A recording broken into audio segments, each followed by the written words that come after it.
You dialed into the right place. Let's go!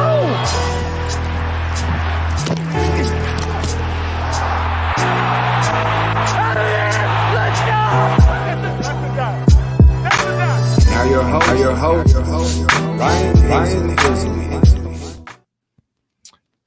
All right, it's Monday morning. We're not very chipper this morning, man. Let me just start off by saying this. This shit sucks. Excuse my language, but if you woke up healthy and your family's healthy, that's what matters most. So let's keep that in perspective. I know Croc and Twin are keeping that in perspective, but that's for the people in the chat. But this is bad, man. Croc, how you doing this morning, man?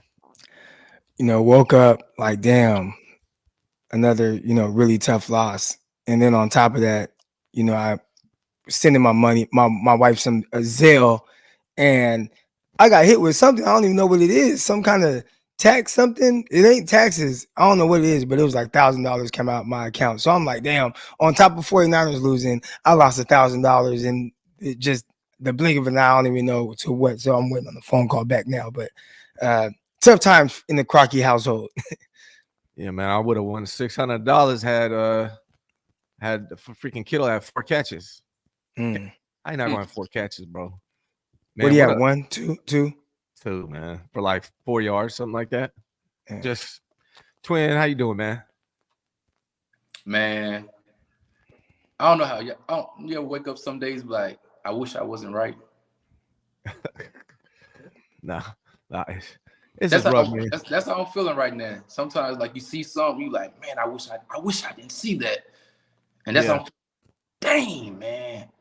I hate so I'm a little salty, man. I'm like, all right, let's do this. Croc, give me your initial reaction. Just give me your overall summarization, feedback of this game.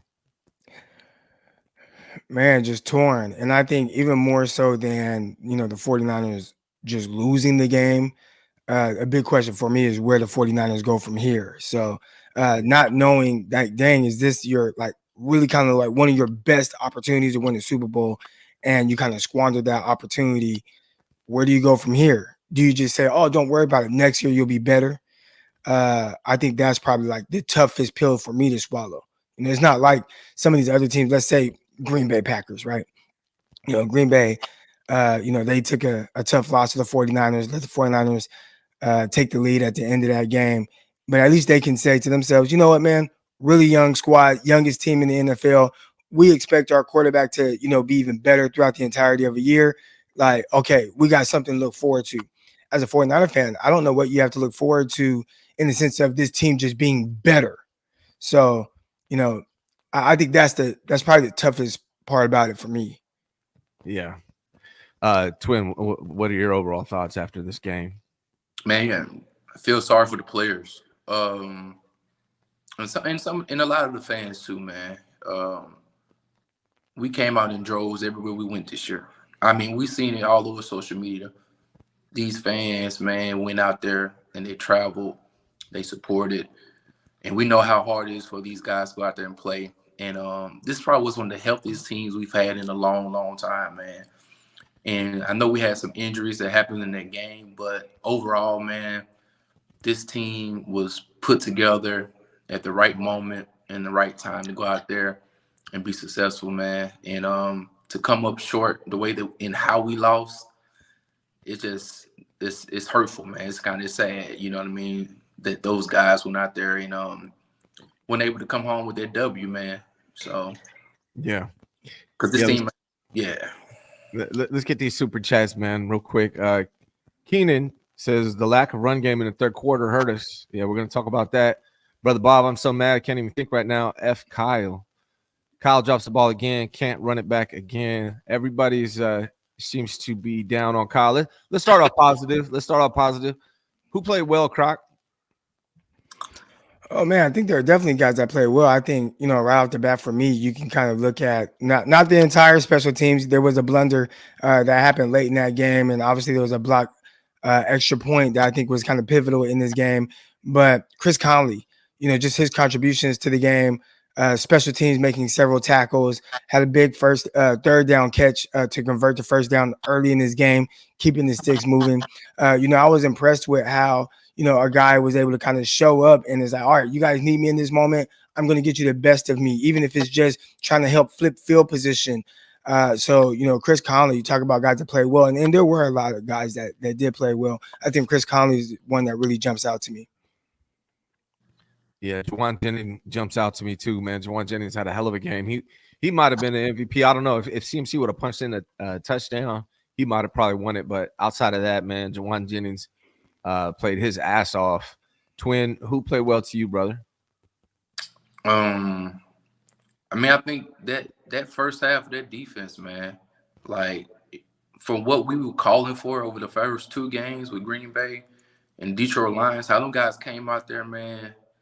You got to just give your hats off to them. They heard the noise, and they went out there and played hard together as a unit. It wasn't just one individual. You could tell they were working as a team. Like, you saw them guys working in unison with one another, man. And I just want to, hats off to those guys, because that's a hard challenge over there to prepare for Pat Mahomes. And it's hard to keep a man like that down. So just, I can't pick one person, but just how they came out there and set that tone yesterday, man, it was amazing, Yeah. I mean, the defense in general, I thought did really good. We're going to go over that too. But the D-line really impressed me. Chase Young did fantastic. He's been a problem for the last several games, and he was great last night. D-line did really good. The defense in general did good. I mean, they held the Chiefs to 19 points in regulation. And if you would have told me before the game that the 49ers are going to hold the Chiefs to 19 points in the regulation, I would assume the 49ers win that game, because that's a fantastic job. The 49ers got to score points.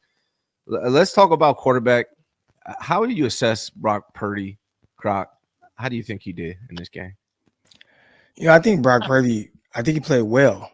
I think some of my comments on Locked On 49ers is going over some people's heads a little bit. They think that I'm getting on him, or that I think he isn't good or whatever. And it's like, no, it's not none of that. I think in these moments, when you're playing against the best, right? Like, the best quarterback of kind of my generation or kind of my era, you have to figure out a way to kind of go above and beyond. One second, let me answer this phone call. I'll be right back. All right, guys. Yeah. Sorry about that. Yeah. Give me your assessment on Brock Purdy, Twin. Unfortunately, I didn't hear what Croc might have said on Lock On 49ers, but I'm assuming he said something like, when you have a LeBron James or a Michael Jordan on the side over there, you can't have a DeMar DeRozan on the opposing side. And DeMar DeRozan's a perennial Pro Bowler, a player that's been consistent, But at the same time, there's levels. And that doesn't mean DeMar is not a good player or a great player. It's just that some people got something that other person don't have. And so I thought Brock did his best. I didn't think Kyle didn't help Brock out a lot either as well. I wish at times Kyle could have put him in a position where if the reads weren't there, he could just run the ball. And when I mean just run the ball, just get positive yardage and not have us in 3rd and 10, 3rd and 12. They're like, sometimes just get any positive yardage helps, and that's very important. And so Brock did his thing. He tried to stay in there as long as he could, man. But eventually, I don't think the support of his head coach was there to kind of get him over the hump and what needed to be done to get this victory. And so, yeah, man. I thought Brock played pretty good, man. I gave him a B for his performance. He did miss a couple passes that would have probably changed the game. He had Debo open in the end zone. He had Brandon Ayuk open in the end zone. He completes one of those. The 49ers win this game. So that is bad. He took an 8-yard loss when he probably should have threw it away a couple of times. But overall, I didn't think the moment was too big for Brock Purdy. He was off a little bit. He's been off a little bit in the postseason compared to the regular season. But overall, I thought Brock played okay. I thought I gave him a B. I thought he did good enough to put this team in a position to win multiple times. Really, I put the most of this blame is on Kyle Shanahan. We're going to get to that as well. Let's Johnny says, let's get to the super chat. Johnny says the special teams gave the Chiefs 8 points. CMC fumbling took points off the board. The 49ers had 31 rushes for 110 yards, 3.5 yards a carry. O-line allowed 9 unblocked pressures, too many mistakes. Johnny coming through with the stats. Now, when you look at this, the 49ers had 31 rushes for 110 yards. A lot of that came at the end of the game, and it came in overtime. It didn't come when they needed it to come, which was after the half. When they came out after the half, I believe they had at least 6 straight passing attempts, 2 3-and-outs. The third possession was bad as well. I think there's a lot of things you can point to the reason why the 49ers lost this game. But for me, that's a big one. It's the way the 49ers came out after the half, not running the ball, passing. They were up by 10 at that point. Just rough, man. Rough. Johnny also says. Never mind. Go on. You do so.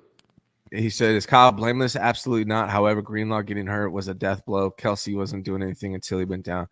Hold on, Johnny. Again, the 49ers defense held the Chiefs to 19 points in regulation. That's got to be enough to win the game. If you hold the Chiefs to 19 points in regulation, your offense needs to overcome 19 points and win this game. We're not going to – Greenlaw, look, shout out to Dre Greenlaw, man. I hope him speedy recovery. I want to talk about him more later on in the game. And sure, did it affect the defense? Yeah. Would they have been better with Greenlaw? Sure. But they still held the Chiefs to 19 points in regulation. 49ers offense has to score points. You got to be able to score more than 19 points if you expect to win a game. And so I'm not going to put this on the defense in any way at all today. GTC says Kyle needs to revise this offense. KC had Miami as a blueprint on Kyle's scheme. They ran routes for our receivers. They also need leadership changes. Yeah, man, Debo, we're going to talk about this too. Debo was locked. Couldn't get up. I believe he had 11 targets, three catches. Dude couldn't get open. So, again, I think Brock played okay, but these receivers were locked. Kansas City Chiefs DBs locked these receivers. Go ahead. Hey, but I still think give Brandon Ayuk opportunities, though, man. Like, at the end of the day, when he had chances, the dude caught the ball, though. Like, I can't, like, man, this scheme, sometimes you just got your players go out there and be players, man. And Kelsey didn't catch every pass. Like, Kelsey caught the passes that he needed to catch, but he also had the opportunities. Usually when we run things for Debo, it's more of a gadget. It's schemed up. You know what I'm saying? It's not necessarily plays for real ran, like on routes.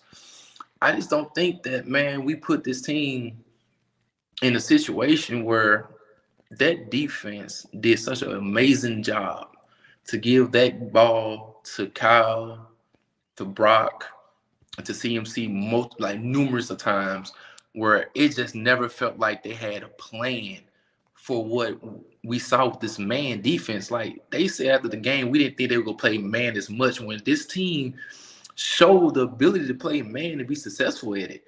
Yeah. And they saw multiple teams play man against us who actually beat us in the AFC, play man and be successful against us. We had 2 weeks and you that disjointed to the point where you have numerous individuals out there who can make plays, and then we didn't even necessarily like Kittle. I told you Kittle should be the MVP, mainly because I know that they do have outside weapons. So you got to utilize George Kittle. You got to find a way to give him the ball. Just like they found a way to give Kelsey the ball, we got to find a way to give Kittle the ball, man. There's no way you should have 2 Super Bowls appearances and not targets like that. And we get talked about when I tell y'all there's a difference between being a tight end and then the tight end, meaning your offensive coordinator's got to know that this guy can go out here and make plays, and we got to feed him the ball.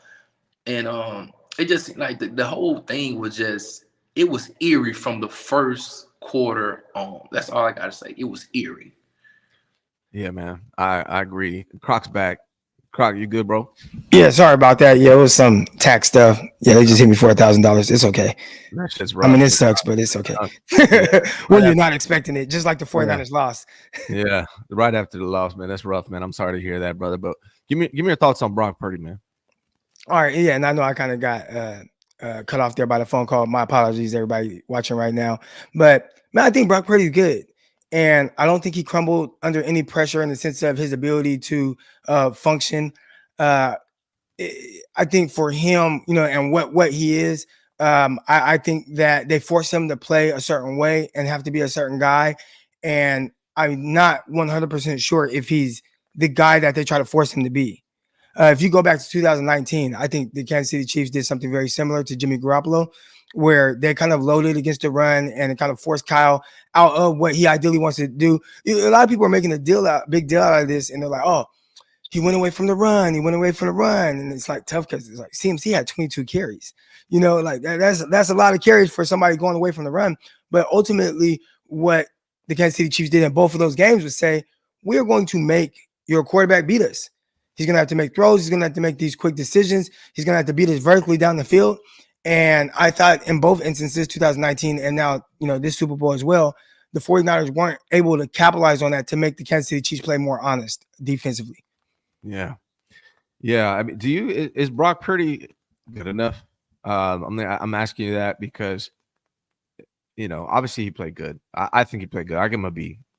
But is he good enough to win a Super Bowl? Like, if you're going to, it just feels like Brock Purdy's good, but obviously Patrick Mahomes is way better. So, like, is he good enough to get this team a Super Bowl victory? I think you hope that, one day he can be. Matter of fact, let me rephrase that. Yes, he is good enough to get the 49ers Super Bowl victory. Is he good enough to outduel a Patrick Mahomes, somebody that is just really great and we're kind of stuck in his era? That might be something he's not capable of. So you need everything else to kind of go your way, right? Like you need to not have a punt return bounce off a guy's foot. You need CMC to not fumble when you're driving on the first drive, right? There are certain things that you need to kind of go your way so that you're able to overcome what Patrick Mahomes may be able to do later in the game. So is Brock Purdy good enough? Definitely. I think without a doubt. Now, if you ask me if he's good enough to outduel Patrick Mahomes, and when you just need touchdowns to kind of really slay the dragon, I'm not sure if he's that guy yet. He's still very young, third youngest quarterback to ever start in the Super Bowl. So it's possible. Brock Purdy improved over last year coming off the UCL injury without a real full training camp, which surprised me and a lot of people, I think. So it's possible Brock Purdy improves even further next season. But, the Super Bowl is over. We lost. Wait, quick. But even with that, like my boy Croc was just saying, Trent Williams, my guy. You can't have back penalties, man. Like you're all pro. You can't have the false start. You can't have the holding penalty that early stage of the game. You know what I'm saying? Like there was a combination for our best players, our all pro players. Yeah. Make some of the biggest mistakes. And in a game like that, you can't have back-to-back penalties from him, the turnover by CMC, the false start by like those are the things where you scratch your head like, bro, you guys can't be the ones making these mistakes this early in these crucial points of the game where you could actually have momentum on your side, where you could have kept the running game being productive. But when you put yourself back in these first and long or second and longs, now again, you can't necessarily run the ball like you want to because you shot yourself in the foot. So I just wanted to throw that out there, man, because that was vital early on in that game. I kind of want to talk about this, right? Because I think with the 49er fan base, there seems to be like this coddling Brock Purdy. You don't need to coddle Brock Purdy. Like Brock Purdy is good. He's a good quarterback. All right. The thing is, when you're in the Super Bowl, it is good on good and a lot of times great on great. So there's going to be these small margins of differences that end up really affecting the outcome. And the 49ers had several opportunities with Brock Purdy. So we want to say he played great, right? He's like, oh, he played very well. Yeah, he did. Did he play well enough? The answer is no. And what is well enough when you're playing against greatness, right? So I think some people are taking this as if, I saw this on Locked On, as if I'm saying something like bad about Brock Purdy. I'm not. If anything, it just talks about how ridiculous, it kind of alludes to how ridiculous Patrick Mahomes is. Like your margin for error is very slim. I thought the 49ers defense gave the 49ers opportunities early on, right? It's like, dude, I'm holding on. I'm trying here, right? And, the defense helped the offense out at times. You know, early in the game, Chris McCaffrey, he fumbled. What transpired after that? Punt. You know, there were other times in the game where Mahomes throws an interception. What transpired after that? You're set up in short field situation. Punt. You got 0 points out of that, right? There were there were other opportunities that the 49ers were trying the defense, and it's like offensively, we just need these extra plays that's going to get us over the hump in this game against this guy and this team. And when you score 19 points through regulation, that's tough when you know who's on the other side. Then you come out in overtime and you got a little help, right? Third down. I don't even remember where the 49ers were throwing the ball. It was incomplete. They called defensive holding away. Great. Now we get the ball moving. Boom. All right, you drive down. If you want to slay the dragon, you need 6, not 3, right? Yeah. So that's not saying Brock played bad. I'm not saying that, but I'm just saying what was needed and what will continue to be needed is to be or try to match the greatness of the guy on the other side. And that is tough. That's tough. So that's not saying Brock played bad or anything like that. I would say Brock did not do what was needed for this team to beat that team. Yeah. Do you guys see Brock Purdy improving next year, staying the same, regressing? What do you think the path is for Brock Purdy from here? I mean, I think he definitely can improve. You know, there's still areas, especially like if you're talking about situational football, you know, understanding certain things, you know, you can continue to get better at those things. You know, I do think there's a level of capped off, like this aspect of his game. You know, is he going to be any more of a playmaker than what we saw this year? I would say maybe not, right? Is he going to be even more efficient? I think he can be a better quarterback and still kind of drop a little bit in efficiency. What does that look like, right? And I said that last year in the shoots. He was even more efficient than he was last year. So can he get better? Definitely. But I think it would be more so situationally as opposed to just better in the sense of like numbers or anything like that. Twin, does this make you feel... And shout out to Yaz for the super chat. Agreed, man. Those are crucial plays. I do want to actually, we'll talk about Trent in a second because Trent had a bad game. And 2 penalties, killed that drive. And then he got blew up a couple times, put on his back. I did not expect to see that from Trent.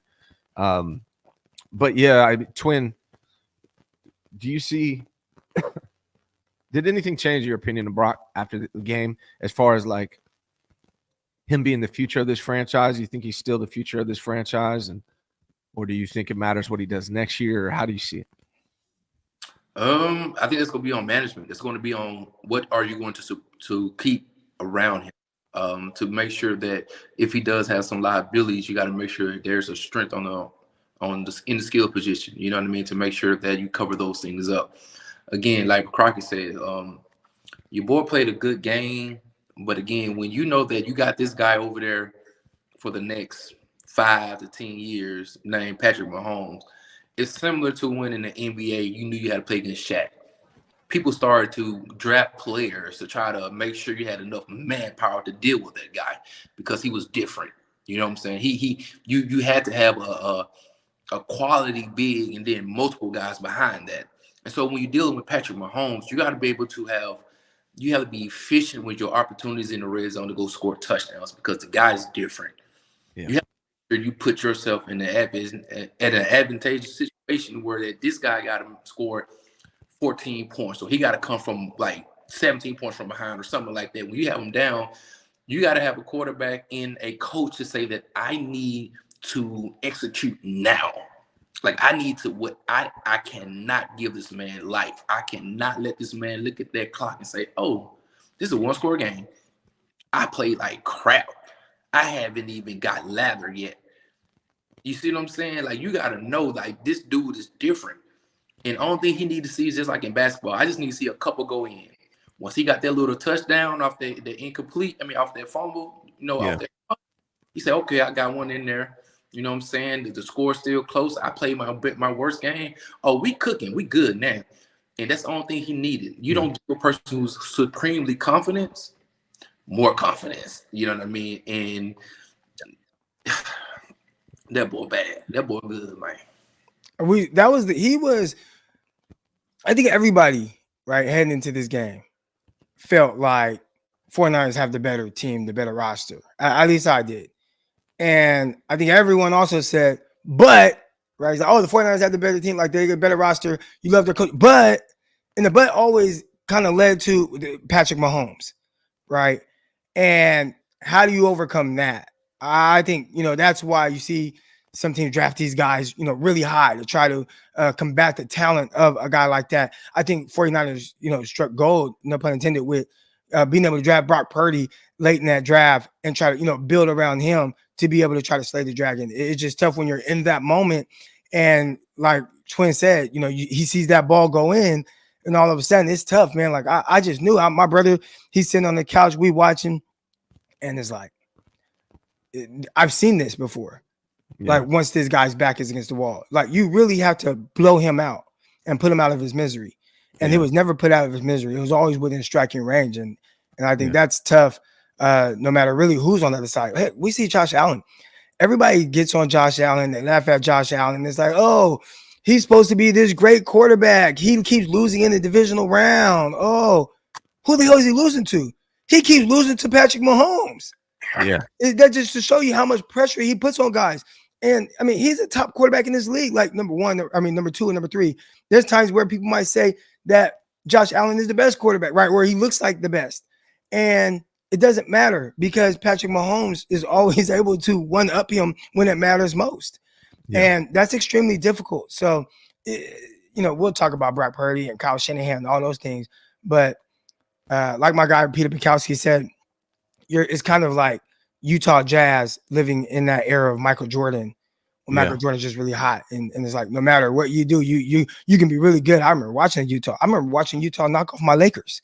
You know what I'm saying? Yeah. Like, dang, Stockton, Malone. Yeah. They have Hornacek. They got Brian Russell. They got all these Ostertag. I remember all these guys. Like, they terrorized me. Yeah. And it didn't even matter how good they were because once they got to the finals, 23 is on the other side. Yeah. It's a wrap. Yeah, the Gold Rush 561 says, I think Brock managed the game very well, but didn't change the game when it mattered. If this is next year, right? Next year, after next year, the 49ers can extend Brock Purdy or give him a new contract. Did he do – what's the question here? Did he do enough this season and in this game to make you say, yeah, we want to roll with this guy for the next 5-10 years?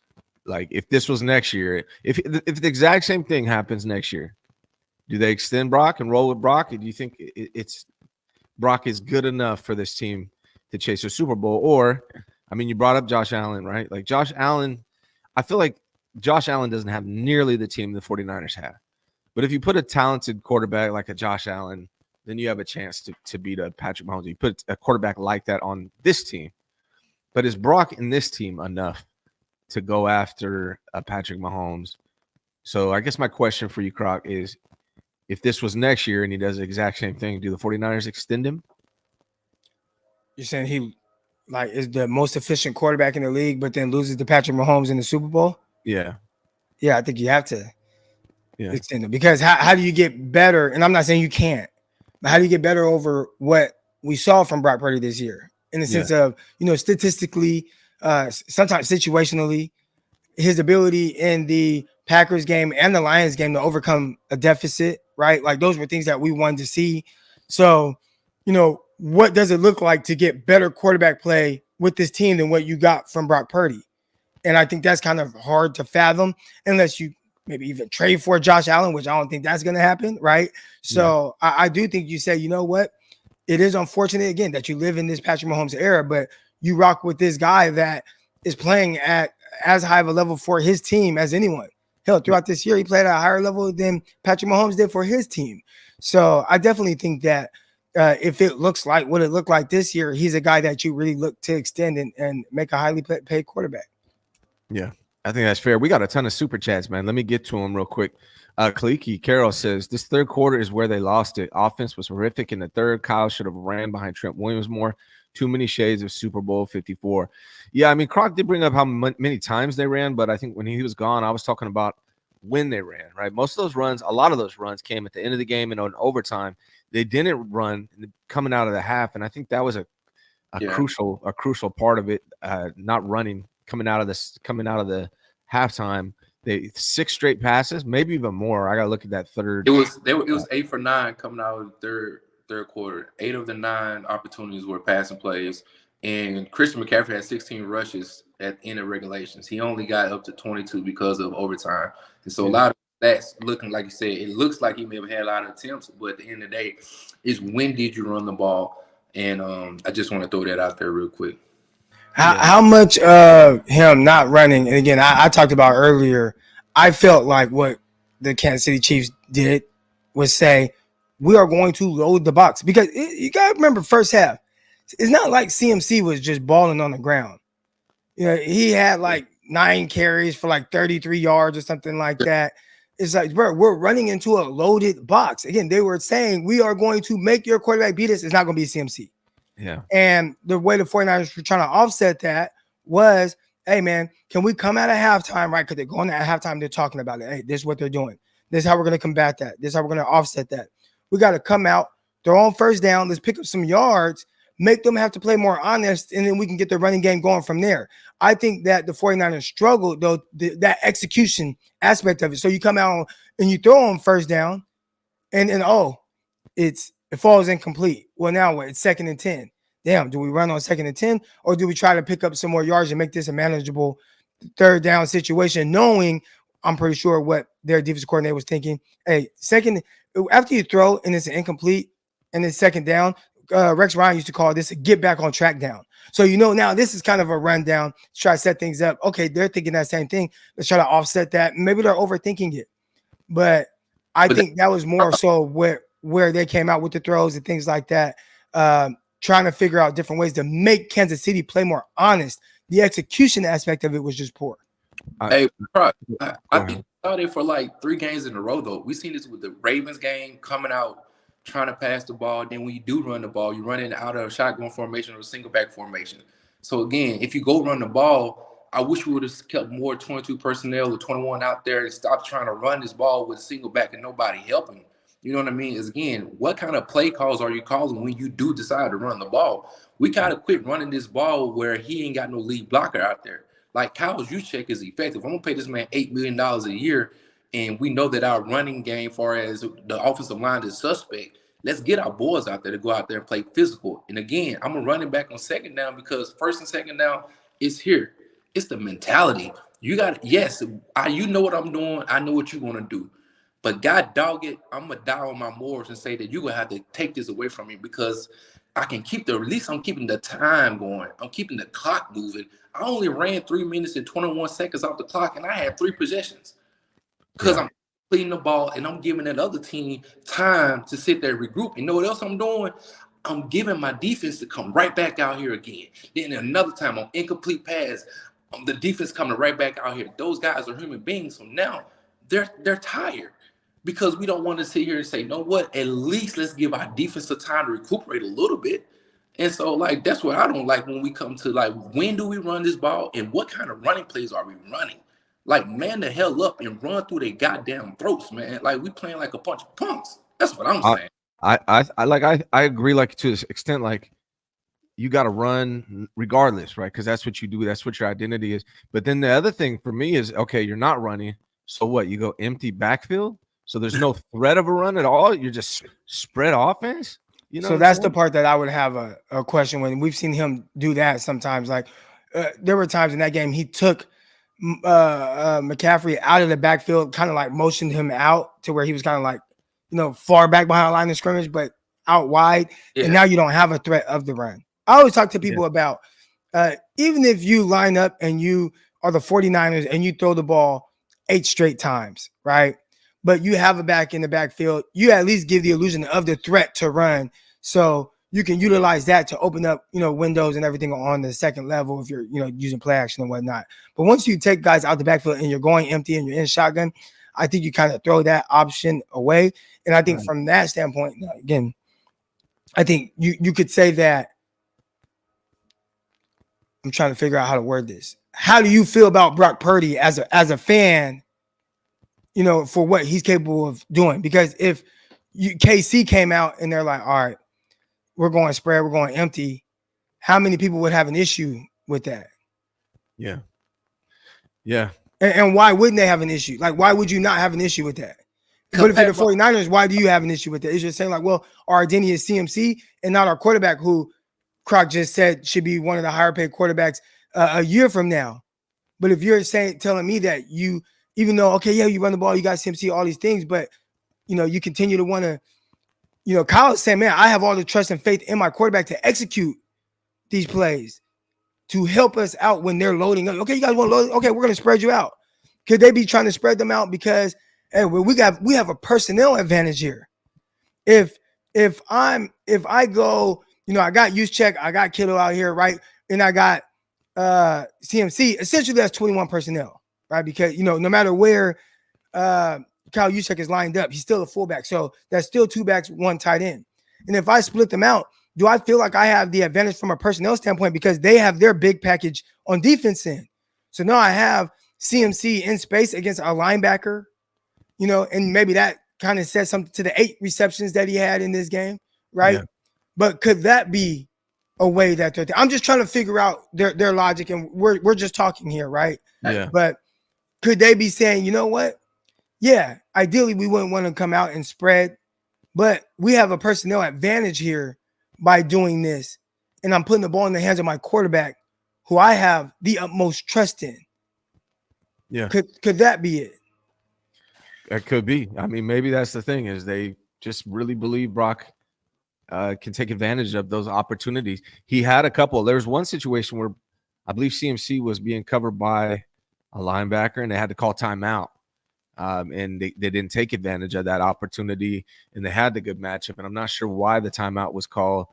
But, yeah, no, I just feel like you're right. I mean, the identity of this team has always been the run. But if we believe in Brock Purdy, then we got to get away from that, I guess. We got to give him those opportunities and believe that he's going to get it done. So it's tough, man. I don't know. GTC says you can't be friends with players. Ayuk is a leader, not Debo or Kittle, man. You can't have fun and a killer instinct. They're talented but bad leaders. Not Debo or Kittle, man. You can't have fun and killer instinct. I'm not sure what that means. You can't be friends with players. I'm not sure what this means, GTC. I'm sorry, brother. You guys know what he's talking about? I think he's saying that George Kittle probably his personality is a little more happy-go-lucky, a little jolly, and I don't think he appreciate that as much. And I put Kittle's lack of production on Kyle Shanahan, not Kittle. I mean, he just wasn't given opportunities. He was a blocker. He was a tackle in this game, for being real. That's nothing new, though. Again, the same issues that plague us, and we always want to turn our heads away and be blinded because we win against sorry teams. Yeah. Want to sit there and like pacify certain things. There's multiple games where we've seen Brandon Ayuk don't see the ball for forever. Multiple games, multiple series where George Kittle don't see the ball forever. We've talked about this over and over and over again. But when you win, we don't say nothing, or we want to sit there and say, oh, well, we got the W. Look at this. You know what I mean? But when we play against the upper echelon teams, those things are magnified. So that's why I bring it out early in the season, because you're not playing against these guys in the Super Bowl. Because in order to win in the Super Bowl, again, Kittle is a guy that you can sit there and say, man, this dude can do similar things to Kelsey. He can. But there's 2 Super Bowls in a row where you can look at it and say, dang, he only had 6 targets in 2 Super Bowls. Like, come on, my guy. Like, you can't sit here and tell me 6 targets in 2 Super Bowls. I think that's more on Kyle, though, man. I really do. I mean, Kyle makes his tight end a blocker. But then we sit there and say, like, okay, we want to make this team better, but then you got to spend $60 million for Brock Purdy. Who gonna be his offensive lineman then? You know what I'm saying? Who you gonna put around him? You know what I'm saying? His skill position that will continue to be playing at a decent level that he can execute, that he can sit back there and go on 5 spring. When his offensive lineman you ain't gonna never want to rebuild the offensive line, so you can still go supply. Like, let the scheme take over. Instead of sitting there saying, you know what, my scheme at times against a guy like Chris Jones, who I looked on multiple occasions going up against Colt McKivitz, and he ain't got no help. You telling me I ain't seen this man wreck several Super Bowls, and I ain't got the wherewithal to look at him and say, you know what, guys, I might need to kind of a timeout because there's nobody over here, and I know I got emotion, so he's going to be over here on the edge, and there's nobody to help him. You know, we got to get through these. We got to get through these super chats, man. We got so many, 650 comments so far. Let's get through these super chats because there's so much to talk about in this game, bro. Ryan, I've enjoyed all the shows you host, co-host. I appreciate you, Kaliki, excuse me. Smack Jones, as a Carolina man myself, Debo has a problem. I'm not sure what that means necessarily, but he didn't get open. That much I know. Jaycon 999 says Kyle did not use McCaffrey on critical third and shorts. 8 of 9 plays were passes in the third quarter. What the hell? Debo and Kittle had no impact. Trent played a bad game. Purdy played well enough. Kyle has the worst luck in Super Bowls. 49ers throwback says Purdy said he failed to help the team score touchdowns. Yeah, Purdy will take accountability, man. Kaliki, my big takeaway, O-line comes back to haunt us. Chris Jones and Purdy not having time against the blitz happens because use of O-line neglect. Missed touchdowns happen because O-line couldn't give 2 more seconds. Honestly, I thought the trenches did pretty good, man. It was more of a, and it's been an issue all year long for Kyle Shanahan's offense. It's blown protection assignments, right? Guys going completely unblocked. It's not like they got beat one-on-one. It's that they were completely unblocked. Yeah. So, Croc, why are guys going completely unblocked in this system? And who's that on? Is that on Brock, Kyle? Who's that on? So I remember Kyle Shanahan, and actually Steve Young kind of referenced this as well, saying that versus a blitz, the quarterback doesn't have to like change like kind of the protection or there's certain things he doesn't have to do because all the answers to the play are in the play call. So even if they have a blitz on and you're outnumbered, there's an answer to that. It's on the quarterback to get to the right answer. And I would say 98% of the time this year, Brock Purdy got to the right answer. You know, it is tough and it is kind of like maybe people notice it more when you don't get to the right answer when your offensive line is in a vulnerable position. So that's not taking the blame off of the O-line. Maybe they can do something to help. But I do, again, and I'm not an offensive line guy. I'm just going off of what Steve Young said when he had the conversation with Kyle and why Steve Young was saying he would love to play in his offense. Yeah. The answers versus an empty blitz or whatever are in the play call, and it's on the QB to get to that guy. So usually more times than not, Brock Purdy does. And he had completed a high percentage of his passes this year against that and was like one of the best in the league. It's just at times that he's not, it's a little bit more, glowing. Yeah, there's 3 touchdowns, like right. The missed one to Ayuk, the missed one to Debo, and then the protection assignment was blown, and we had an unblocked rusher in Brock Purdy's face. Brandon Ayuk was open in the back of the end zone. That was another opportunity for a touchdown. I don't know if you guys watch J.L. Sullivan, but he has been on Kyle Shanahan's ass. So JT O'Sullivan has been on Kyle Shanahan tough for these missed protection assignments. So I would like to dive in deeper to that and see, who is this? Is this Brock not identifying it? Is it the line? Is it Kyle's scheme? What is it? But it seems to be the problem that needs to be addressed this offseason to some degree. Blood Moon, bro, Mahomes didn't play like the greatest player in the world. His past glory clouds the reality of how he played, which was shaky. Brock Purdy was collected. Go ahead. When we're talking about Patrick Mahomes, I done seen this every year. And it's not even about playing great for, 50 minutes of the game and then not playing great at the end, right? Or what we've seen from Mahomes. In 2019, he was not great for a majority of that game. I would even go as far as saying Jimmy Garoppolo for 53 minutes of the game outplayed Patrick Mahomes, right? But once it's time to win, who's going to outplay who in the last 7 minutes? It's close. It's a tie game, whatever it is. These last 7 minutes of the game, who's going to outplay who? And in those moments so far, really in 3 Super Bowls I've seen now, Mahomes has been the guy to come out on top. So we can say, oh, he didn't play great, this and that. Well, he played great when he needed to play great. Last year when I watched him against the Philadelphia Eagles, if you look at it on paper, Jalen Hurts had a far better game. He had nearly 400 yards, like 4 touchdowns, like 3 passing, 1 rushing. But when it was time to be great, he was better than Hurts. In this game, for a majority of this game, I mean, he threw an interception. It was a bad pass. There were some other things, right? You got to put him away. Because, yeah, right now, I would even go and say, man, I think Brock is playing better than Mahomes right now. And then when it was time to be like, oh, you guys let me hang around? All right. At the end of the game, he completed like every pass, including running for like another 30 yards and putting up a touchdown. So I think with Mahomes, his greatness isn't going to be measured by what he does for an entire 60 minutes. And he has games where he is that too. Yeah. But it's so far when we're talking about his legacy, it's been in that moment, right? When he was down 24-0 against Buffalo, the Houston Texans, right? And it's just like, yeah, okay, I wasn't good in the first quarter or, for most of the first half. When he was down 10 to Tennessee Titans, and it's just like, okay, I wasn't good for a majority of this game. Okay, I got you though, Andy Reid. Don't worry about it. And you know what I'm saying? Like, we continue to see this. So if we're talking about his greatness or whatever, he continues to show it when it matters most. Brock had an opportunity, man. Again, when it comes to winning the Super Bowl, sometimes it's about the plays that aren't there to be made.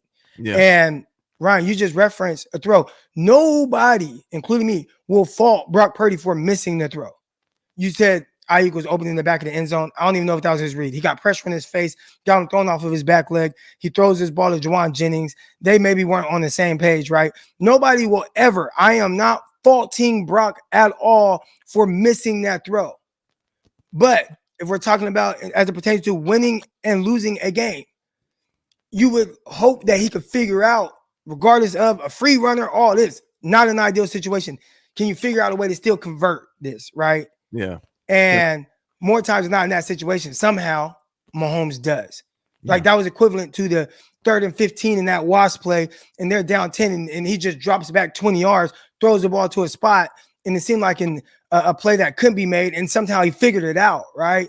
Mm-hmm. So when we talk about his greatness, it's not going to be predicated on an entire 60 minutes. It's in the moments that makes him great. Yeah, I put out a video. I don't know if you saw it, Croc, from our last week's show of you talking about the Mahomes factor. Did you see that video I put out of you talking about it? I don't know if I see it. I put it out, man. You warned us all about this game coming out. You talked about the Mahomes factor. I asked you if the 49ers can win this game. You said absolutely.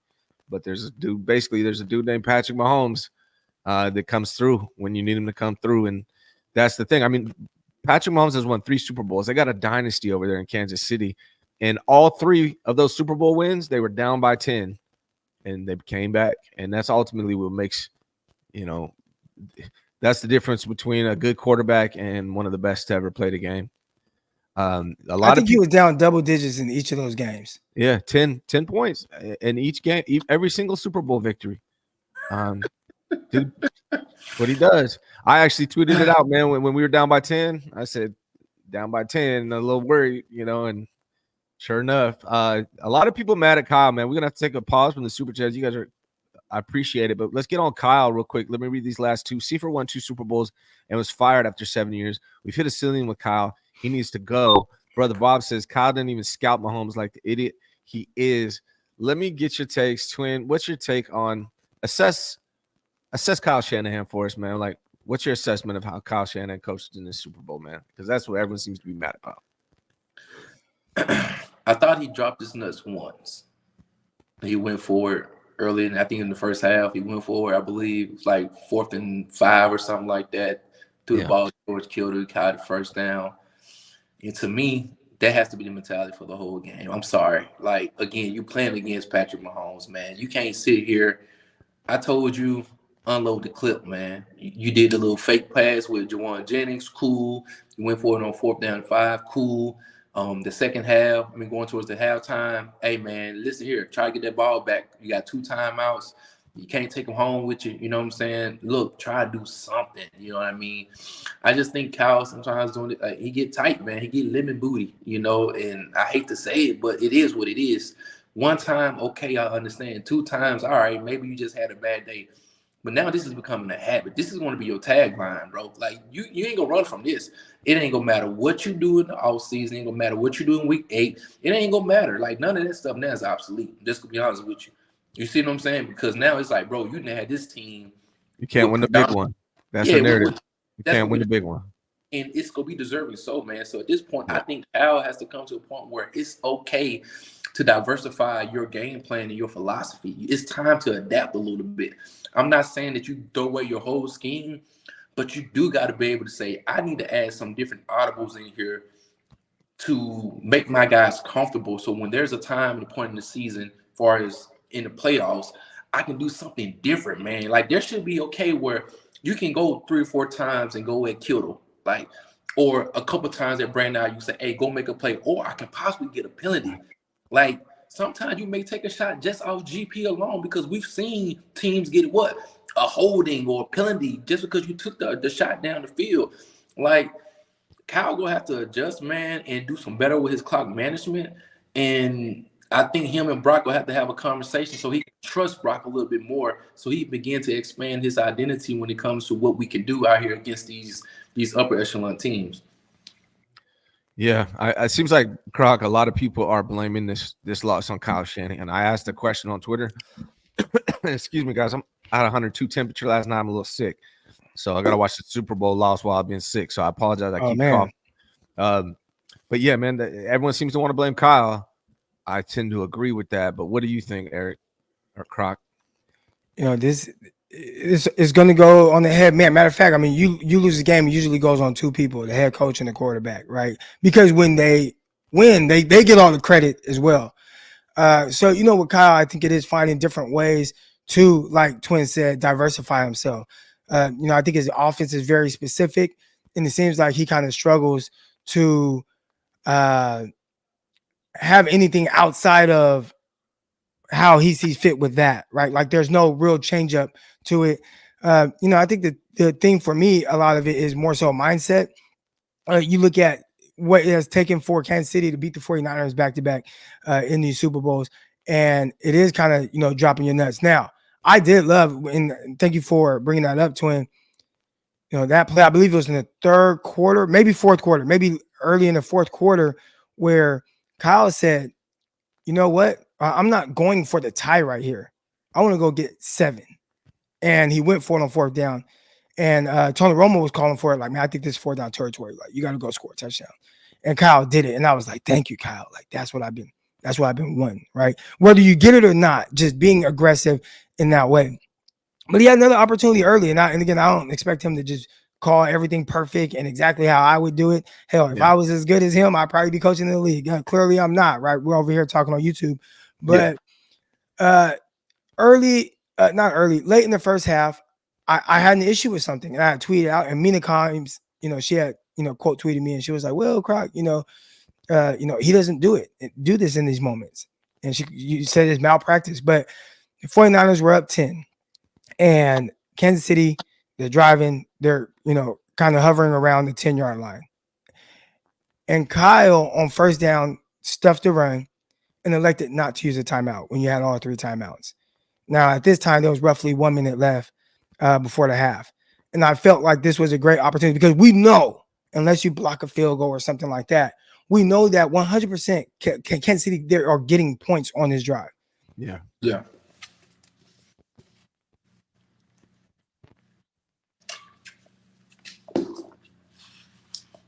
Mike went out. Looks like you're muted or something, Croc. All right, yeah, my bad, y'all.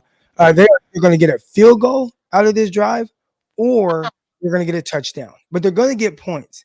And then get the ball back right after halftime, right? So they have the opportunity to go up, which they didn't do, but they had the opportunity to go up, you know, a score on you, and without you even touching the ball. So I felt like in that moment where you got to use your timeouts, you got to try to get some points before the half. And I understand what could potentially happen. Maybe you don't get the yards you want and you punt the ball and they get the opportunity, all that. But you got to be aggressive, right? We talked about, Twin said, you don't be just aggressive in this moment. Like, be aggressive all game in the sense of putting that and this is not even like super aggressive. This is just what makes sense. You got 3 timeouts, around a minute left. they run the ball, use your timeout. All right. Now, if they run the ball again, which they're likely going to throw it, and they end up throwing it, right? Now, you got some time. You have a timeout or so left. Hey, man, let's see if we can go get some points before the half. Yeah. And him sitting on that and saying, oh, we're not going to use a timeout. Then he used a timeout with like 20 seconds left. Third down. I thought it was a little odd. So I think those are things, if we're blaming Kyle for anything, how much confidence did you tell your team that you have in them in that situation? Yeah. Well, one thing about Dan Campbell, whether he was right or wrong, in those moments, he told his team, I have the utmost confidence in you to be able to execute. And they didn't. But he had that confidence in both guys, right? Whether it's your offense, hey, let's go get this first down. And if they don't, defense, I'm saying you're going to get a stop. And it didn't happen.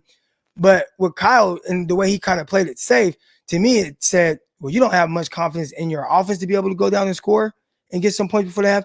But you also don't have confidence in your defense if your offense doesn't get the score. Your defense had played well, for the first half. So I think when we start talking about Kyle, it's more of that than really any play call, in my opinion. Yeah, and then the Gold Rush 561 says thoughts on Kyle's running empty sets on first downs. Yeah, we talked about that, man. It doesn't make a lot of sense to me why they wouldn't keep the threat of the run in this game. But to me, the biggest blunder for Kyle Shanahan in this game is it's overtime, and you select to receive the ball first. This guy always defers, and in overtime, everybody gets an opportunity to score. You want to go second because you want to see what the Chiefs do with their possession. If they don't score, all you need is 3 to win. If they score a touchdown, you got to go score a touchdown. And you can So real quick, in overtime in the playoffs, yeah, and I think some of the 49ers were confused on this as well. Yes. If they score a touch, let's say Kansas City gets the ball first, they score a touchdown. Yeah. The 49ers still getting the opportunity to score? Because I know in the regular season, if you kick a field goal, the other team gets a chance. But if you get a touchdown in the postseason, like it happened in the I think that's what they changed the rule, I want to say, with the Bills Chiefs game. Yeah. Some years back, where Chiefs just marched down and they scored, and it's like, oh man, Josh Allen never got a chance to touch the ball. So in this situation, 49ers 100% would have got a chance. Yes. Oh yeah, you got it. You got a kick. And that's the thing is that they interviewed some of the players from the Chiefs. The Chiefs were working on this. They had a plan for 2 weeks in regards to this. They were interviewed and they said for 2 weeks, we plan that we're going to defer if we win the overtime coin toss. And if it comes down to us having to go for 2 for the win, that's what we're going to do. They had a plan for 2 weeks. They interviewed the 49ers. They weren't even aware of the rules. So this is a difference between Kyle Shanahan and Andy Reid. Andy Reid is meticulous and thorough and was prepared for this situation.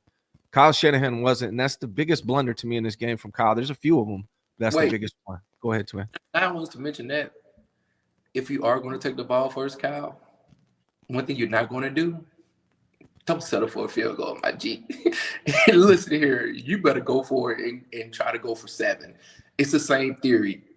7 and that's it. You don't, even if you know this team going to get this ball back, they're going to go down and try to get 7. They're not trying to kick another field goal, man. Like, bro, what the hell? It's the same situation in the second quarter, third quarter, fourth quarter. It's Patrick Mahomes. He's lathered up. He done came, the momentum, this shift is all on his side. So he been going down the field, and you still want to kick a field goal? Like, dude, just look at the vibe of the game. Sometimes the analytics don't tell you the momentum, the vibes, the energy, the players. Like, it doesn't equate those things when it comes to analytics. He said, I checked with my team, and my analytics team said it would be best if we kick it. I mean, if we receive the ball, because it'll be our third time getting the ball back.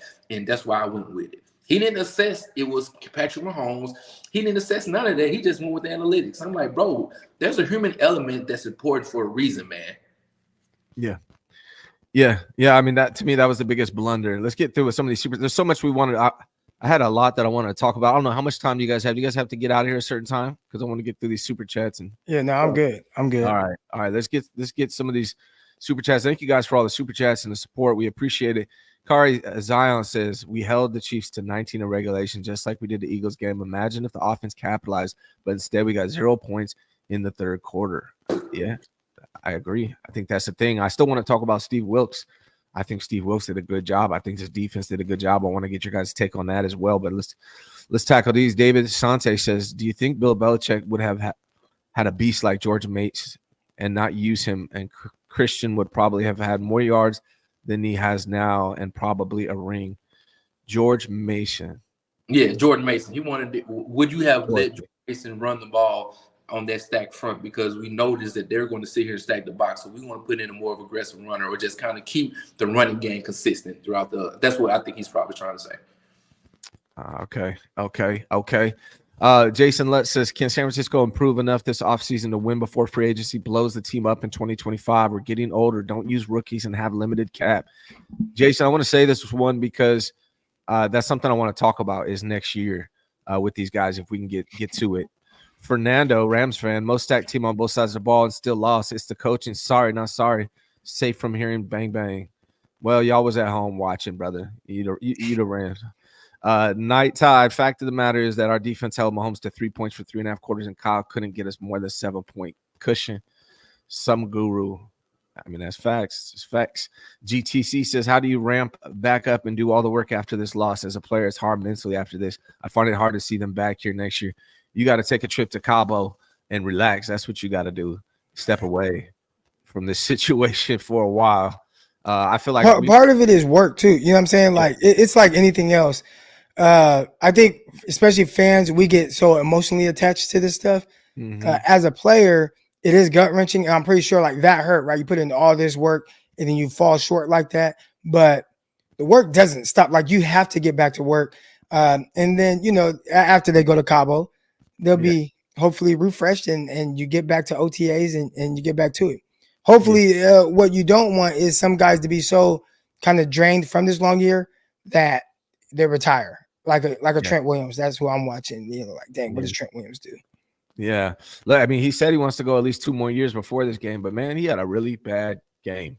That was disappointing from Trent, man. Like two penalties in the same drive. I saw him get tossed on his back a couple times. That was humbling for Trent. Real fast to say, we have to be honest again. This is the second time we saw this with Trent Williams in the playoffs, though. And we love the guy, but against the Rams, he was hurt again, bad ankle. Towards the end of the year, his lower extremity started to act up. You have to start prepping for this earlier in the season as far as another person to come in and start helping that offensive line because he's older, man. He's a really great player, but at the same time, age is age. You know what I'm saying? Help them, man. Help them out. Yeah, man. JC says, Kyle, situational awareness ain't it, and why keep spinning on the D-line when holding calls aren't going to be made? Chiefs mid O-line always seems to block us well. Invest that money in the O-line. O-line needs to be a big investment this offseason. I thought that last season. Daza 0187 says, don't understand why after the interception and our D was dominated, we didn't just run it down their throats. Me either, brother. We also received an OT to give our D a rest. Okay, but you need to know what you have to do to win this game, and you can't do that if you take the ball first. That's more about the the interception and then just run the ball. A lot of kind of the rule of thumb that a lot of teams like to do, coaches, after a turnover, like look to create a big play, a shot play. So you see that a lot. Now again, if we're not trying to do that, I don't know, but I just know like a lot of times that's kind of like the thing that coaches like to do. You get to take turnover, boom, let's go for it, right? Yeah. When the Chiefs, now shorter distance, but when the Chiefs got the ball that bounced off a Luter's foot, what'd they do? Very next play, hey, we were taking a shot into the end zone, and they scored a touchdown. So a lot of times teams like to do that after a turnover, excuse me. Yeah, that makes sense. The third down play in OT is on Kyle. It's the most crucial play of the game. He needs to call a timeout to get everyone together and make sure they all know what is happening. That play will haunt me. That's facts. I mean, you got timeouts. You might as well use them. Don't you get 2 timeouts in overtime? You get 3, and there's no time limit in overtime. Like, right? They put 15 minutes on the clock, but it doesn't matter. That was just the first quarter of overtime. You can keep going. So there's really no reason not to use your timeouts. Didn't make sense. Good point, Adam. All right, and then last super chat that we got right now, as GM, fire Kyle, seek Coach Prime, 0-3 Super Bowl is enough. They're not firing Kyle, man. But Coach Prime as a coach will be interesting. I don't know. What do you think, Croc? I know you're a Prime guy, I think. Would you like Prime to be the head coach of the 49ers? Man, I love Prime, and I think that would be really cool. But I think Kyle Shanahan is the guy. He just has to figure out a way to get that monkey off his back and get over that hump. I think if you think Kyle Shanahan is not a good head coach, I think you're kind of full of yourself, man. Does he do everything exactly how we ideally would like? No. But he also has been to 3 straight conference championship games. He's been to, multiple Super Bowls and 4 conference championship games over like the last 5 years, right? This is someone that has really orchestrated putting together a terrific roster with John Lynch, and his players really seem to love him and follow him. So to think that, they're looking to anyone else other than Kyle, I think that would kind of be foolish of us as a fan base. Yeah. And Jed York already said this is a successful season anyway, so he doesn't care. Well, he's getting paid. I mean, how much money is he making off of this? Yeah, he don't care. As long as he already said, even if they lost that Lions game, it was already a successful season to Jed York. He don't care. I ain't like that part about Jed York too, man. He had a Jerry Jones moment. I think I told you about this on that reaction show. I said I ain't him coming out there in the media telling this grandiose story about Brock Purdy. I mean, it sounded good, but man, hold your horses. Let's finish the deal. In the word Kobe Bryant mentality, the job is not done yet. You know what I'm saying? That's a great story you tell after you're raising that Lombardi, you get on that stage and you begin to expand upon what Kyle Shanahan told you in the offseason. Not right here where you haven't won nothing yet. You know what I'm saying? You hadn't said nothing the whole season. You've been chilling in the background. Relax, my guy. Take it easy. You know what I'm saying? Because at the end of the day, you still got a monster over there. It's not a regular guy that you're playing against. You speak it as if you don't know you got Patrick Mahomes over there seething in the mouth, man, ready to go out there and get another Super Bowl, man. And so there's a different type of hunger that they have. They're not satisfied. Even though they've already won, they're still not talking as if they're satisfied. But we, on the other hand, are speaking as if we have won something over here. You see what I'm saying? It's like, how is it this team that's going back there look more focused and more like centered into trying to win compared to a team as if we've done it already? So I just didn't like that. But that's just my 2 cents on the matter. I heard that the Kansas City Chiefs, they did all their work in Kansas City the week before, everybody headed out to Vegas. So, in Vegas, everything was just kind of like, tidying everything up that they had already went over, as opposed to the 49ers. And again, I don't know how true this is, but I heard that the 49ers during the bye week had 3 days off. Now, what does 3 days off necessarily mean? Does that mean they're not doing anything at all? I don't know. I did see it looked like you checking Bosa were like sunbathing or something like that.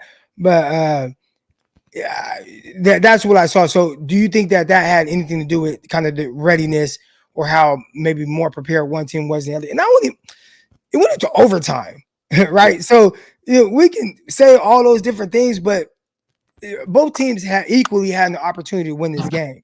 Yeah. And one team just went and executed at the end to do it. But it's a game of inches, man. It's a game of inches, and this game came down to that, man. It really was a close game. 49ers had every opportunity to win this thing. They just didn't do what was necessary to pull it off. We didn't make man. I'm going to tell you that basketball. Hey, when they put you on the free throw line, you got to make them because at the end of the day, they come up to catch you in the fourth quarter, man. We didn't make our bunnies. We should have made our bunnies, man. Too many mistakes. CMC fumble, Luter on the punt return. It hit his calf, so Ray had to grab it. That was a mistake. Trent Williams, multiple penalties. That cost him. Blown protection assignments. That cost him. Bad decision-making from Kyle Shanahan. That cost him. And then you're going up against Patrick Mahomes. So as much as everyone's mad at Kyle Shanahan for not putting it over the hump, it went into overtime, That's just the funny thing about sports. And Croc, you play it at a high level, bro. One thing I noticed about sports, and, I'm as critical of Kyle Shanahan as anyone else, but, like, if Jake Moody hits his extra point, the whole entire narrative about this game is completely different because of one thing. If Jake Moody hits that extra point, 49ers win in regulation game. The whole entire narrative is different. Brock Purdy's this, Kyle Shanahan won, right? I noticed that about sports. One little thing, right? In the NBA, you see it all the time. A team will lose by 3 points, and they're trash. Had they made, 2 more shots, they would have beat that team, and the narrative would have been completely different. How much different would the 2019 game be if Jimmy, would have hit Emmanuel Sanders, right? And we'd be having a different conversation about Kyle Shanahan and his ability or inability to win a Super Bowl. Yeah. It's just fractions, man, and the narratives have changed so much compared, based on fractions of difference. Quick question though for you, both of you guys. Yeah. Why at times people they'll say you're casual or something when you bring up minor details. They say you tripping. But I think this is why we talk about those minor details. Because again, the higher you go, those details are magnified. And so you can't push those minor details away because those are the same ones that end up biting you at the end of the day. Penalties, again, for a veteran team to have that many penalties when your defense is giving you that ball back the way it is, and then you go in reverse. Brandon Ayuk, false start. Again, these penalties are from your best players. When you was actually running the ball pretty good in the first quarter, like when I mean that you weren't having big gut busting runs, but you at least was moving the power forward. And again, like Croc say, if you hit 2nd and 15, I mean, come on, you will run for 3 yards. So now you got to pass, and then guess what happens? Another batted ball, which we see. You see what I'm saying? It's like that's what those things are important, man. And so it's the small things that separate you from winning and losing. Yeah, I forgot. I got to go live with Grant at 11, but I got 2 more subjects I want to go over with you guys real quick. The first one is assessing Steve Wilks, man. Steve Wilks has received a lot of blame this year, probably unfairly in my estimation, told to come down from the booth. In this game, Steve Wilks, to me, did a really good job. The defensive line stepped up. I was impressed by the D-line. I was impressed by the defense in general, held the Chiefs to 19 points in regulation. Croc, what's your assessment of Steve Wilks? Will he be back next year? The fact that they moved him from the booth to the field and kind of used him as a scapegoat in that situation lets me know that he's closer to being on his way out than staying with the team another year. So I think that might be unfortunate for Steve Wilks. I would ideally like to see him be the coach for another year to see if he can, build on what was really, I mean, we talk about this defense like it was just trash. They were a top 5 unit in most categories throughout this year. Right. So it's not like they just played poorly. And that was with him trying to grasp what Kyle Shanahan wanted him to do. Because ultimately, Kyle Shanahan is the one that implements what he wants the defense to do. That's been the case since Robert Saleh. Like he handpicked Robert Saleh saying, I want you to run this defense. And then as the league has kind of adapted to what, some of the defense is doing, Kyle Shanahan has said, all right, now let's go more to quarters. And then he gets in Wilks and he's like, all right, Wilks, I want you to call defense this way. So maybe there's a scenario where Wilks he's able to continue to build on what he was able to do this year. And you see a better version of his defense. And he has a better grasp of what's going on. But again, it feels like since they have moved him down, I'm trying to read between the lines, maybe they're going to want him out here. I didn't think he was bad this year. And I think that the defense played well enough for the 49ers to win this game. Agreed. What about you, Twin? What do you think of Steve?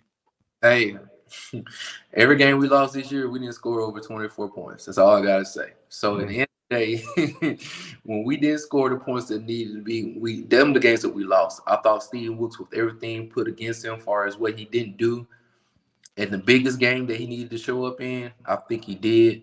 For him to come in, Croc just said it. My man's came in here.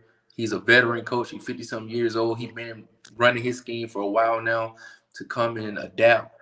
I do believe Hufanga being out really did kind of hurt this team as far as just the weapons. Even though Brown played good, it's just now I will say that's a bright spot. Jair Brown and Hufanga, if he can come back healthy like he was, that's a nice looking duo as far as in safety. You know what I mean? So I hope a speedy recovery, that they feel well coming back. But I think Steve Wilks did a good job, especially with how the roster was kind of put together. We didn't have that depth that like we once did because of the money, how it was allocated to some of the skilled players. But giving some more depth in our defensive linemen and also in our linebacker, because we was hurt after we lost Greenlaw. That was very important. Burks against Travis Kelce was, it was a mismatch, you know what I'm saying? As they like to say in basketball, barbecue chicken alert. You know what I mean? They saw that man out there, came out of halftime, was like, hey, Greenlaw is hurt. Let's pick on him. And that's what they do. And you can't, that's personnel. Now, I got to first ballot Hall of Fame, probably the greatest receiving tight end / receiver in the history of the playoffs against a guy who was a third string linebacker. There's gonna be some issues. So I mean, I think he should stay around, man. I thought he did a good job with what he had. Yeah, I would like to see Wilks come back, man, and give him another opportunity, another shot, another year in this defense, and see what he can do to improve on it. All right, I got real quick. There are a lot of people in the chat right now saying that they believe Wilks will be scapegoated into making the faithful believe like he's more the issue. And again, I kind of talked about that, alluded to that with the 3-game losing streak where. Yeah, I'm like, well, okay, like the defense who started out hot this year, right? 5 games, they were the number 1 scoring defense in the league. They were top 5 in a lot of categories, but then they have this stretch where you lose 3 straight games, and people are, oh man, like fire Wood, like people literally want to fire him. And I'm like, why are we not talking at all about the offense only scoring 17 points in each of those games, right? So when we talk about him being scapegoat, this is a game right here where you're playing against again the best quarterback I done seen. And you hold them to 19 points in regulation, like that's you. Like, man, we're busting at the seams trying to hold this guy down. Like this is hard. And early on, you gave the offense several opportunities to make it to where that 19 points wouldn't hurt you, right? But look at the Eagles game. Perfect example. Eagles come out, they march down the field. You hold them to 3. They get the ball back because 49ers go 3 and out again. The Eagles march down the field. You hold them to 3 again. And then you just go on a tear offensively and you smash them. 49ers gave up 19 points in that game. Nobody bats an eye, right? Because under the circumstances, it's like, oh, cool, that's great. And then the offense, you did your thing.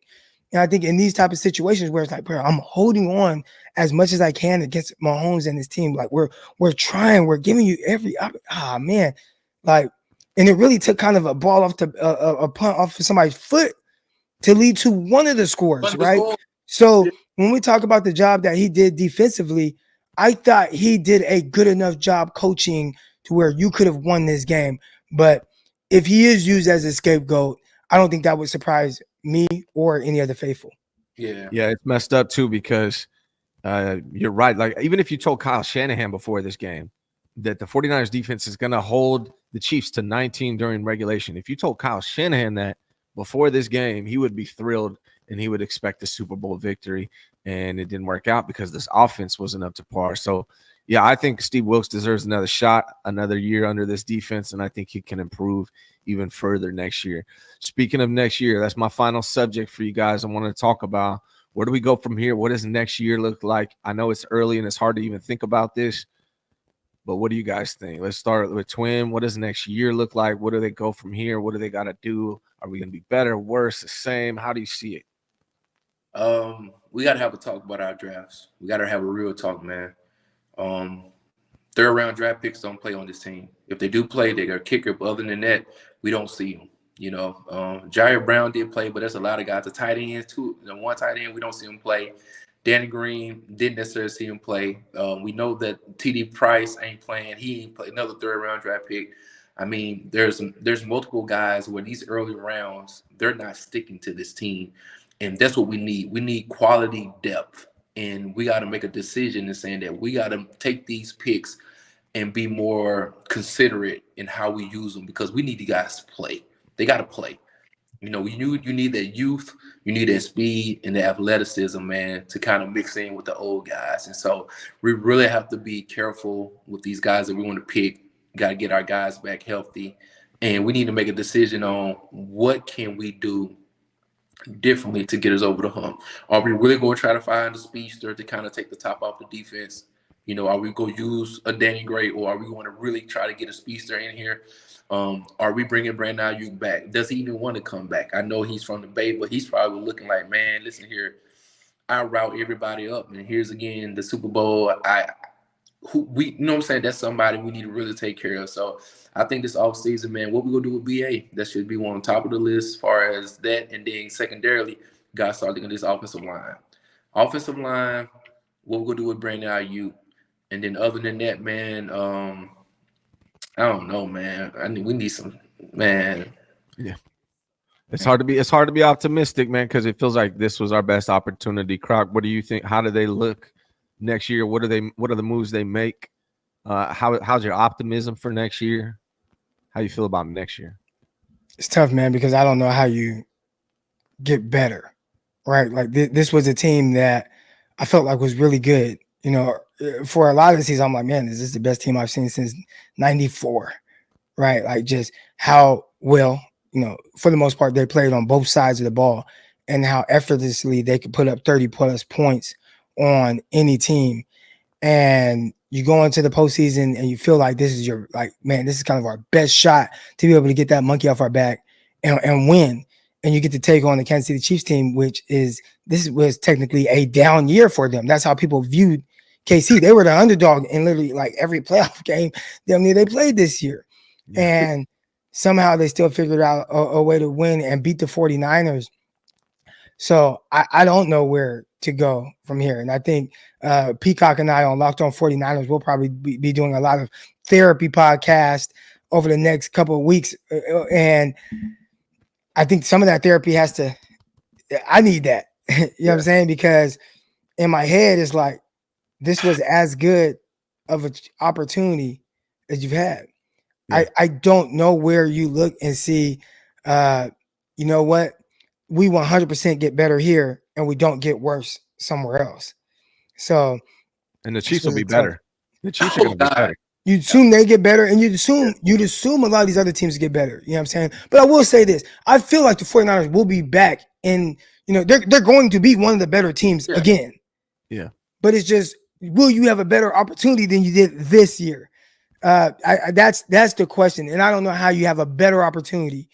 That's the tough part. But the 49ers will be back, man. I feel like I'm very confident that 49ers will be right back in the divisional round, right back in the swing of things as it comes to the conference championship game. But will they have a team that's better than what they put on the field this year that can overcome whatever is coming their way? That's going to be a big question. Man. All right. We got 7 super chats, and I am going to be live with Grant at 11. So I do want to get through these. Also, don't understand why Ray didn't just dive on the punt. Daza 0187. Sometimes it's hot. It feels like I have to go back and look at it. Croc, I know like when the ball's at your feet, though, it's kind of hard to dive straight down. I don't know if it was at his feet or if he had space to dive on it. But you know what I'm saying? Like if the ball's at your feet, it's kind of hard to dive. You know what I'm saying? I think he could have dove on the ball. Okay. It looked like, or could have just dropped on the ball and would have been fine. Mm-hmm. A lot of times with return men, they're kind of used to the ball kind of bouncing way, and they're so used to just scooping it and picking up 3 more yards or 4 more yards. Yeah. Unfortunately, the ball isn't a perfectly round circle, so it takes these odd bounces at times.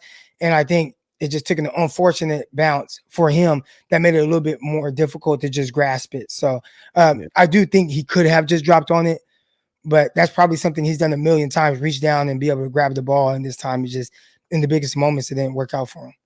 Yeah, that was rough, man. That was rough. Adam K. In regulation with 2 minutes left on 3rd and 5, Kyle again goes empty backfield and does not call the best play then kicks a field goal. That's a 4-down territory.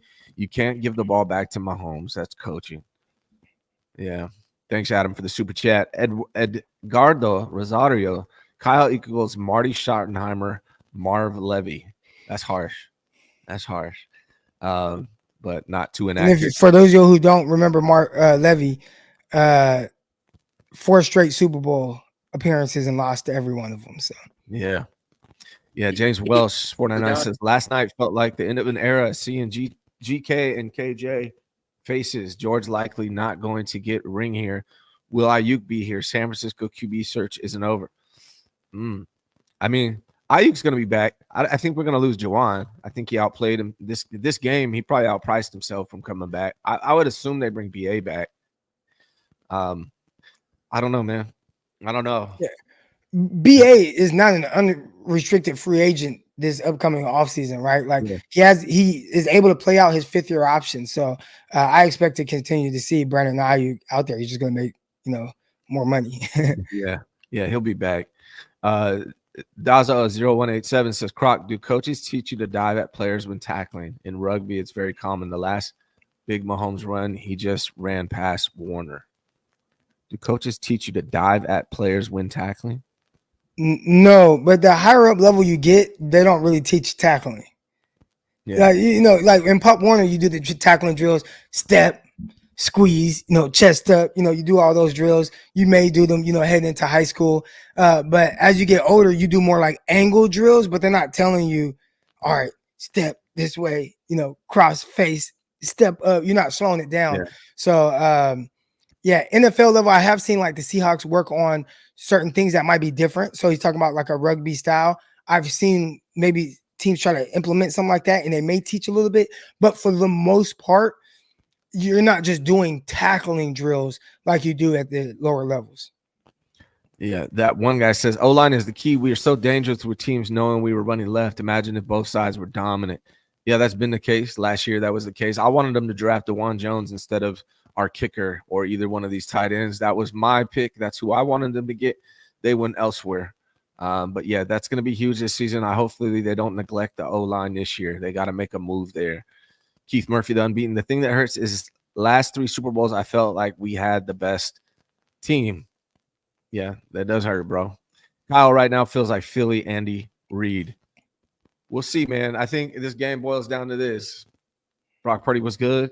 Patrick Mahomes is best ever, maybe. Kyle Shanahan is good. Andy Reid is better. I think that's ultimately what this whole thing boils down to. Croc, what do you got going on your channel, sir?